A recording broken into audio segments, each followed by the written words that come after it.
Vamos ainda a um outro cenário aqui nestes nossos testes. Neste caso eu tenho aqui então Serviço 1, Serviço 2 e Serviço 3. Eles estão a ser apresentados aqui da seguinte forma. Se eu for aqui ao App, vou aqui ao Services, tenho aqui a pasta Components, vou já deixar ficar por causa dos meus testes, nós vamos criar uma pasta Components, então eu vou eliminá-la, mas já vamos tratar dela. Então eu tenho aqui o Page e tenho aqui simplesmente Serviço e depois coloco aqui o parâmetro. Então, neste caso aqui não há nada de especial, é apenas uma regra de negócio que vai buscar a palavra serviço e coloca ali o valor do parâmetro que é passado. Então, repara o seguinte, se eu quiser apresentar aqui um componente distinto, componente serviço 1 ou componente serviço 2 ou componente serviço 3, dependendo aqui do número que eu passar. Bom, neste caso nós podemos fazer aqui o seguinte, repara, vou então criar aqui a pasta Components.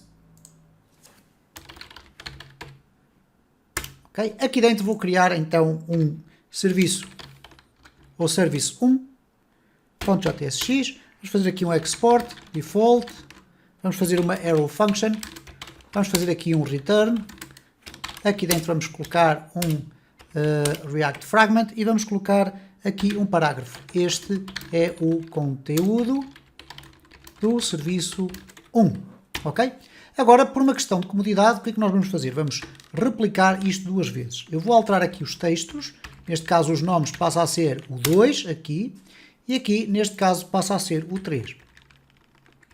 Percebes que a ideia aqui que está subjacente a esta experiência que eu estou a fazer é podermos colocar em cada um destes serviços conteúdo completamente distinto. Repara, eu posso colocar aqui, este é o conteúdo do serviço 2, vamos colocar aqui um parágrafo Olá Mundo, ok?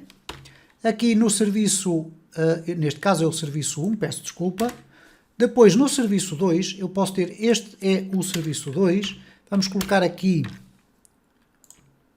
Olá Planeta e vamos colocar aqui no 3 Olá Universo. Ok, para termos conteúdos distintos. Ora, o que é que vai acontecer agora?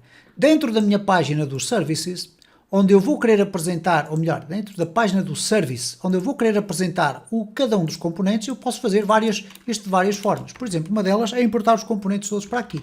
Import, vamos lhe chamar SRV1 ou de Service 1 from, e agora aqui no caminho nós vamos ter que ter atenção. Ora, onde é que o caminho existe? Vou colocar aqui dois pontos, barra, e agora vamos ter aqui Components, barra, e agora tenho o serviço 1, ok? Temos de ter atenção a esta questão dos caminhos. Agora vou replicar isto, vou colocar aqui o 2 e o 3, aqui vou colocar também o 2 e o 3, e agora eu tenho aqui os três componentes prontos para serem utilizados. Se eu os colocar aqui aos 3, SRV1, e agora replicar por aqui, para colocar o 2 e o 3, eles vão ser todos apresentados ao mesmo tempo. Ok? Então vamos verificar se é isso que está a acontecer. Repara, cá estão então os serviços todos a serem apresentados ao mesmo tempo.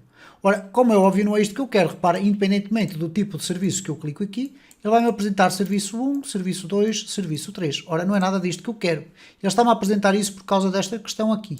Então eu quero aqui colocar apenas o componente que está selecionado pelo parâmetro. Então eu posso fazer isto desta forma. Por exemplo, imagina, posso ter aqui const componentes é igual a um array, onde eu tenho os diferentes componentes. Vou colocar aqui o SRV ou SRV1, ok? Vamos colocar aqui assim e vamos triplicar aqui. Vamos colocar aqui o 2, vamos colocar aqui o 3. Não significa isto que é a melhor prática, porque existe a forma de nós colocarmos lógica aqui pelo meio do nosso JSX. Mas agora eu posso fazer aqui simplesmente isto. Posso colocar aqui components ou componentes e agora vou buscar o params.id service, que é o nome da variável que vai ser passada aqui, o id service, como podes ver, mas como o array é de índice de base 0, eu vou ter que subtrair 1. Ok? Porque eu quero mostrar o primeiro elemento, o segundo elemento e o terceiro elemento.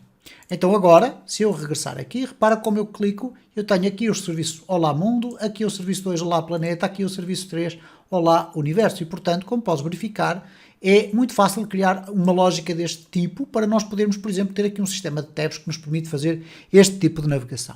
Este é mais um exemplo de pequenos desafios que tu podes lançar a ti próprio, com estes conhecimentos ainda muito escassos relacionados com o Next.js e com o React, para te poderes desafiar no sentido de ir começando a obter, então, resultados começam a ser mais ou menos palpáveis, isto é, eu acredito que com este conjunto de informações que nós neste momento já temos, seria muito fácil, com mais um ou outro detalhe que ainda não sabemos, construir, por exemplo, um site institucional. Um site que contém apenas, de forma geral, uma informação estática, não tem nenhuma informação dinâmica e que ainda assim tu consegues construir, obviamente depois usando o CSS, trabalhando muito a parte do front-end, como é óbvio, mas neste momento com estas lógicas de navegação passa a ser bastante mais simples perceber como é que nós conseguimos chegar então a todo este conjunto de outputs.